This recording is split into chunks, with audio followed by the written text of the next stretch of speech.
Good morning all of you, welcome to our YouTube channel vector edu hub Sirsa. मैं आप लोगों की English teacher. आप लोगों को आज इंग्लिश में नाउन का आगे यूनिट नाम का एक चैप्टर करवा रही हूँ। वीडियो ज़रा ध्यान से देखना, इम्पोर्टेंट है। मैंने यहाँ लिखा यूनिट। यूनिट में डेफिनेट और इनडेफिनेट। यूनिट में दो पार्ट होते हैं यूनिट के। मैंने लिखा फर्स्ट डेफिनेट और सेकंड लिखा इनडेफिनेट।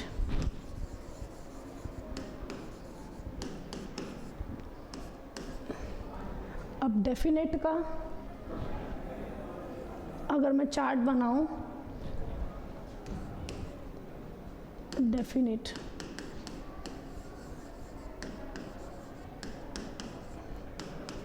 और ये हो जाएगा इनडेफिनेट। अब डेफिनेट का मीनिंग क्या होता है? फिक्स होता है, ठीक है। और इनडेफिनेट हो जाएगा जो फिक्स नहीं है। तो डेफिनेट में अगर मैं आप लोगों को स्ट्रक्चर बना के बताऊं तो इसके स्ट्रक्चर में सबसे पहले क्या आएगा? न्यूमरल। न्यूमरल आएगा। न्यूमरल किसे बोलते हैं? नंबर नेम को। Number name. उसके साथ फिर आ जाएगी आप लोगों की यूनिट, फिर आ जाएगा आप लोगों का एडजेक्टिव और फिर हो जाएगा नाउन।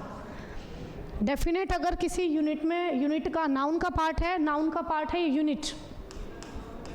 नाउन के पार्ट में यूनिट नाम का पार्ट करवा रही हूँ मैं आप लोगों को। यूनिट में दो पार्ट होते हैं, एक हो जाएगा डेफिनेट, एक हो जाएगा इनडेफिनेट। डेफिनेट होता है जो फिक्स है। इसी का अगर स्ट्रक्चर लिखते हैं हम तो सबसे पहले क्या आएगा? न्यूमरल।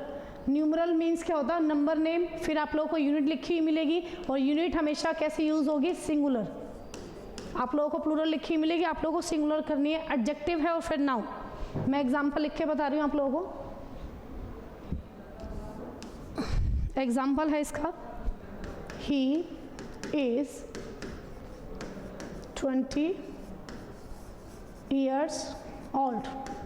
मैंने एग्जांपल लिखा ही इज 20 years old। इस सेंटेंस में न्यूमरल क्या है? नंबरिंग 20 है, नंबर नेम आया हुआ, फिर उसके बाद क्या है? यूनिट। अब इससे क्या पता लग रहा है? यूनिट। यूनिट कभी भी प्लूरल यूज नहीं होगी। कैसे यूज होगी? सिंगुलर यूज होगी। और ये क्या है यहाँ पे? नाउन। तो क्या आ जाएगा? ईयर्स का हमें एस इनविजिबल कर देना, हटा देना, रिमूव कर देना। ये इसका स्ट्रक्चर के अकॉर्डिंग आंसर है। उसके बाद हो जाएगा, इसी का सेकेंड पार्ट है यूनिट में। सेकेंड पार्ट है आप लोगों का डेफिनेट का ही। स्ट्रक्चर लिख के दे रही हूँ। सेकंड स्ट्रक्चर में क्या आएगा? सेकंड स्ट्रक्चर में आएगा सबसे पहले न्यूमरल। न्यूमरल। न्यूमरल में क्या आएगी? यूनिट। यूनिट। और यूनिट के कितने पार्ट है? एक हो जाएगी यूनिट कॉम्पैक्ट, एक हो जाएगी नॉन कॉम्पैक्ट। यूनिट में कॉम्पैक्ट और एक हो जाएगा नॉन कॉम्पैक्ट। Non compact. मैंने पीछे चैप्टर में बताया था आप लोगों को कॉम्पैक्ट कौन सा होता है? जो सेल्फ सफिशिएंट है। Self sufficient. सेल्फ सफिशिएंट है।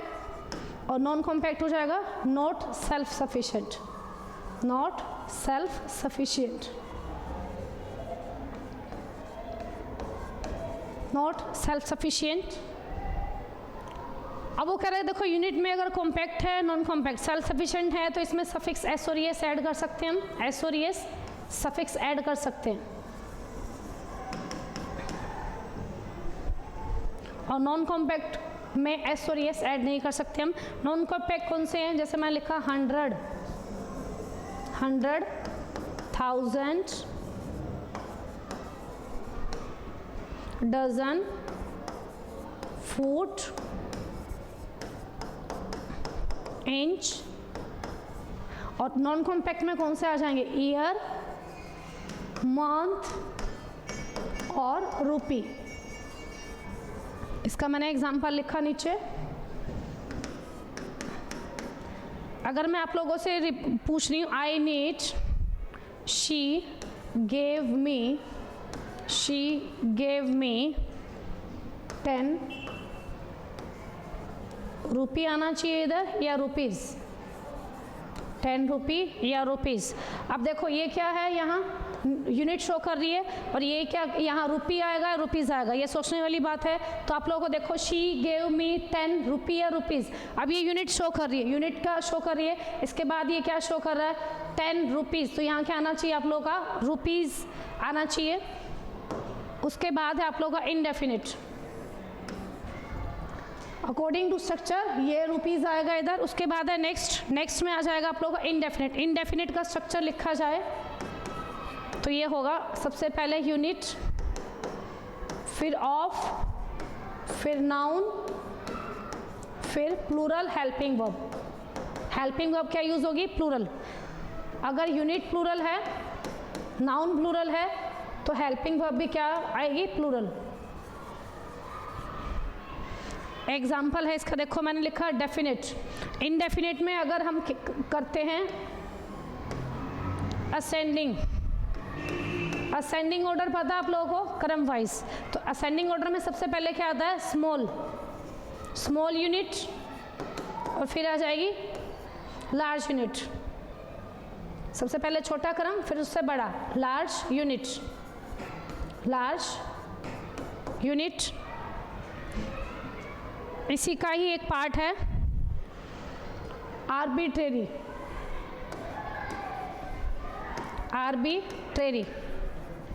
आर्बिट्रेरी वो होती है जब हम अजम्पशन कर लेते हैं। अजम्पशन मीन्स होता है इमेजिनेशन। जैसे लगाओ आप लोगों को घर पे कोई गेस्ट आया, मम्मा ने बोला चाय बनाओ, तो चाय में एक पतीला चढ़ाना। पतीला क्या होगा, डिफरेंट टाइप के पतीले होंगे घर में, उसमें 1 गिलास पानी या 1 कप पानी। अब कप भी क्या होगा, डिफरेंट तरह के होंगे। तो आप लोगों को अजम्पशन करना होगा, मुझे 1 कप पानी ये वाला डालना, इससे 1 स्पून फुल क्या डालना है, चीनी डालनी है, चाय पत्ती डालनी है। तो उसे हम बोलते हैं आर्बिट्रेरी अजम्पशन होती है। इसमें देखो आर्बिट्रेरी में कौन कौन से आ जाएंगे, जैसे मैंने लिखा कप, फीस्ट बोलते हैं मुट्ठी को, fist, hand, bowl, mouth, spoon, ये सारी क्या हो जाएगी, अजम्पशन। जैसे मैंने लिखा यहाँ पे 2 या 2 से अधिक नाउन मिलकर क्या बनाते हैं, कंपाउंड नाउन बनाते हैं। जैसे मैंने लिखा है एग्जाम्पल आप लोगों का, hundreds of students has or have gone yesterday। अब देखो आप लोगों को देखना है इधर जो यूनिट है हंड्रेड्स, ये क्या शो कर रही है, यूनिट शो कर रही है। यूनिट में क्या लगा हुआ, एस लगा हुआ, तो यूनिट क्या हो जाएगी इधर, प्लूरल। फिर प्रेपोजिशन लगी हुई है, स्टूडेंट्स भी क्या है, प्लूरल शो कर रहा है। तो आप लोगों को यहाँ हेल्पिंग वर्ब कौन सी यूज़ करनी है, यूनिट भी प्लूरल है, स्टूडेंट्स भी प्लूरल है, नाउन भी प्लूरल है। तो आप लोगों को हेल्पिंग वर्ब क्या यूज़ करनी है इधर, प्लूरल यूज़ करनी है। उसके बाद है नेक्स्ट मैंने एग्जांपल लिखा थाउजेंड्स ऑफ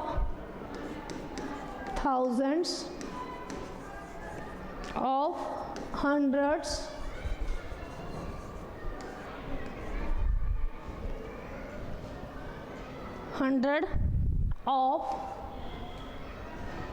of student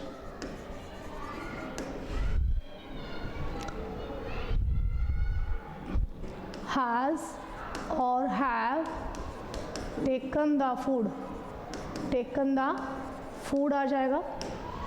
यहाँ लिखा thousands of, 100 of, student has और हैव टेकन द फूड। अब 1000 क्या शो कर रहा है, अब देखो इधर हमें देखना है 1000 बड़ा है या 100 बड़ा, ठीक है। सबसे छोटी यूनिट कौन सी है, 100 बड़ा है, तो 100 क्या आ जाएगा, आगे आ जाएगा। तो इसका स्ट्रक्चर क्या बन जाएगा, ये वाला स्ट्रक्चर क्या हो जाएगा, रॉन्ग। तो सबसे पहले क्या करना हमें, सबसे पहले छोटा लिखना, ठीक है। सेंडिंग ऑर्डर में क्या आ जाएगा, सबसे पहले 100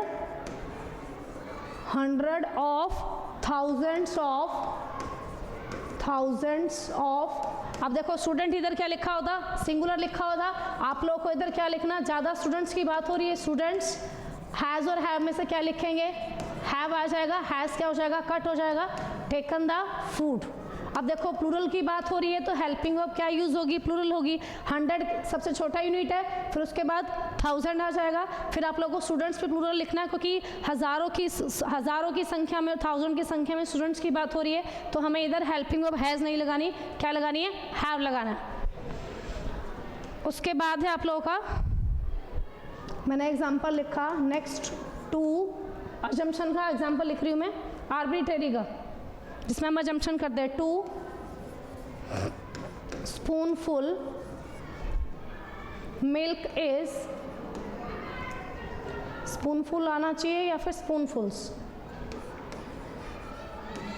स्पूनफुल्स milk is sufficient for me. अब वो कह रहा है, देखो ये 2 से क्या पता लग रहा है, जो यूनिट है वो डेफिनेट है, डेफिनेट हो जाएगी तो इधर क्या आ जाएगा, डेफिनेट ही नाउन यूज होगा, मतलब सिंगुलर नाउन यूज होगा, तो 2 स्पूनफुल यूज होगा, स्पूनफुल्स नहीं यूज होगा, इज सफिशिएंट फॉर मी। उसके बाद है आप लोगों का नेक्स्ट इसी का यूनिट का फ्रैक्शन, यूनिट का फ्रैक्शन। अब फ्रैक्शन क्या होता है, मैथ का पार्ट है ये, जैसे मैंने लिखा है इधर यूनिट में फ्रैक्शन में न्यूमिनेटर और न्यूमिनेटर और डेनोमिनेटर। न्यूमिनेटर क्या होता है, पार्ट होता है, टोटल पार्ट होता है, और ये क्या हो जाएगा उसका टोटल। जैसे मैंने लिखा 1/3, 1/3, इसको अगर इंग्लिश में लिखना चाहूँ तो मैं क्या लिखूँगी, 1/3 या फिर 1/3, 1/3 या 1/3। तो इधर क्या आना चाहिए, देखो ये वाला नहीं आएगा, क्या आ जाएगा 1/3। तो क्या है, न्यूमिनेटर पार्ट है, जैसे मैंने आपको एक शेड बना के दी है वाली। अब इसमें ये क्या हो जाएगा, शेडेड पार्ट क्या हो जाएगा, 1 है, और टोटल कितने पार्ट हैं इसमें, 3, तो क्या हो जाएगा 1/3 लिखा जाएगा। इंग्लिश में अगर लिखना चाहेंगे इसे 1/3 कभी भी नहीं होगा, ठीक है। उसके बाद इसी का सेकेंड, 1/3 की बजाय मैंने लिखा 2/3, 2/3 क्या हो जाएगा, प्रॉपर फ्रैक्शन है, प्रॉपर फ्रैक्शन मैथ आपने किया ही होगा, तो प्रॉपर फ्रैक्शन में क्या आ जाएगा, 2/3 लिखा जाएगा या 2/3, 2/3 या 2/3 इज और आर। तो यहाँ लिखना आप लोगों को कौन सी हेल्पिंग वर्ब यूज होगी। अब देखो 2/3 है, 2/3 क्या हो जाएगा, 2/3 नहीं लिखा जाएगा, क्या लिखा जाएगा 2/3। इधर हेल्पिंग वर्ब भी क्या यूज होगी, सिंगुलर यूज नहीं होगी, क्या यूज होगी, प्लूरल। उसी के बाद है आप लोगों का नेक्स्ट फ्रैक्शन है आप लोगों का 5/3। 5/3 क्या कहलाएगा, इम्प्रॉपर फ्रैक्शन। ये आप लोगों का बहुत इंपॉर्टेंट चैप्टर है, नाउन से रिलेटेड। इम्प्रॉपर फ्रैक्शन में क्या आएगा, इम्प्रॉपर फ्रैक्शन में अगर मैं 5/3 को लिखना चाहूँ तो मैं कैसे लिखूंगी, ऐसे लिख सकती हूँ इसे, 1/3 5 टाइम्स लिख दिया तो क्या आएगा 5/3। तो यहाँ लिखा जाएगा 5/3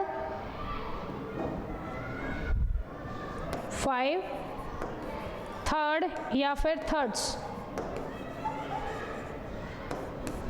इज और आर। अब देखो इम्प्रॉपर फ्रैक्शन है तो क्या हो जाएगा 5/3 नहीं लिखा जाएगा, क्या लिखा जाएगा 5/3, और थर्ड्स लिखा हुआ है तो यहाँ इज यूज नहीं होगा, क्या यूज होगा, आर यूज होगा। नेक्स्ट फ्रैक्शन है आप लोगों का इसका 5/3 का मिक्स्ड फ्रैक्शन, 5/3 मिक्स्ड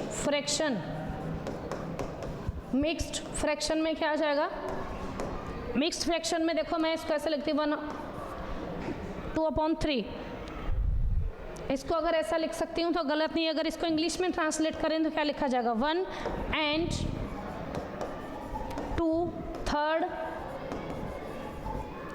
2/3 इज और आर नहीं लिखा जाएगा, इज आएगा। या फिर मैं लिखती हूँ 1 and 2/3, ये भी गलत हो जाएगा। ये स्टेटमेंट क्या आप लोगों की गलत हो जाएगी पूरी। तो ये जो स्टेटमेंट है ये स्ट्रक्चर सही है, 1 and 2/3। तो 5/3 को हम कैसे लिख सकते हैं ऐसे, इसको अगर इंग्लिश में ट्रांसलेट करना तो कैसे लिखेंगे 1 and 2/3 इज लिखा जाएगा, आर नहीं आएगा। इसी के बाद है आप लोगों का नेक्स्ट नेक्स्ट मैंने लिखा जैसे आप लोगों का, इसको अगर इंग्लिश में लिखना है तो कैसे ट्रांसलेट करेंगे, ऐसे लिखेंगे 2 and a half day, 2 and a half day या फिर days, या फिर लिखा जाएगा इसका 2 days and a half, 2 days and a half is or are। तो देखो ये फ्रैक्शन क्या आ जाएगा, अब आप लोगों को बोल के देखो इसे 2 and a half day सही है या फिर 2 days, 2 दिन और आधा दिन, तो क्या आ जाएगा 2 और आधा दिन, तो ये हो जाएगा, ये वाला स्ट्रक्चर सही हो जाएगा और आप लोगों का ये वाला जो स्ट्रक्चर है वो क्या हो जाएगा, स्टेटमेंट गलत हो जाएगी। 2 and a half day नहीं आएगा, हाफ डेज आ जाएगा और इधर आ जाएगा आप लोगों का इज और आर, इज और आर, तो इज यूज नहीं होगा, क्या यूज होगा, आर यूज होगा। आप लोगों का नेक्स्ट है आप लोगों का इसमें unit measurement, unit measurement, measurement MESUREMENट, मेजरमेंट होता है नापना किसी चीज़ को, मतलब हाइट से। अब इसमें भी क्या होते हैं, 2 पार्ट होते हैं, पहला पार्ट कौन सा हो जाएगा, यूनाइटेड सेंस, यूनाइटेड सेंस, और दूसरी हो जाएगी डिवाइडेड सेंस, डिवाइडेड सेंस। अब यूनाइटेड सेंस में क्या होगा, देखो यूनाइट मीन्स यूनिटी, जो एकजुट होकर बोलते हैं क्या काम करते हैं, यूनाइटेड सेंस। डिवाइडेड हो जाएगा जो सेपरेट सेपरेट काम कर रहे हैं, डिवाइड हो जाएगी जो चीज़, जैसे मैंने एग्जांपल लिखा 200 रुपीज़ इज और आर इन माई पॉकेट, एक मैंने एग्जांपल ये लिखा और एक मैंने एग्जांपल ये लिखा 200 रुपीज़ इज और are in my pockets, in my pockets. अब देखो मैंने आप लोगों को बताया यूनिट में मेजरमेंट, किसी चीज़ को कैसे नापते हैं, तो क्या हो जाएगा मापना, तो पहले यूनिट में क्या हो जाएगा, यूनिट भी 2 टाइप्स की हो जाएगी, मेजरमेंट यूनिट्स, यूनाइटेड सेंस हो जाएगा जो इकट्ठे होकर काम करें, डिवाइडेड सेंस हो जाएगी जो सेपरेट होकर काम कर रहे हैं। 200 रुपीज़ इज और आर इन माई पॉकेट, अब वो कह रहा है 200 रुपीज़ है मेरी पॉकेट में, तो वो क्या रखें, इकट्ठे रखें, एक पॉकेट की बात हो रही है, एक पॉकेट की बात हो रही है, तो क्या हो जाएगा यूनाइटेड सेंस है, यूनाइटेड सेंस होगी तो हेल्पिंग वर्ब क्या यूज़ होगी हमारी, सिंगुलर,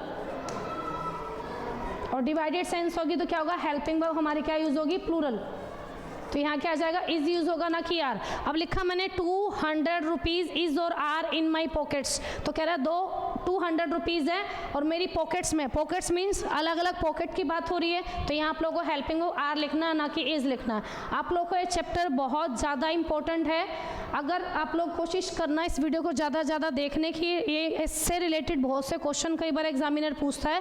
अगर आप लोगों को ये वीडियो अच्छी लगे तो लाइक शेयर एंड सब्सक्राइब जरूर कीजिएगा। Have a nice day, bye.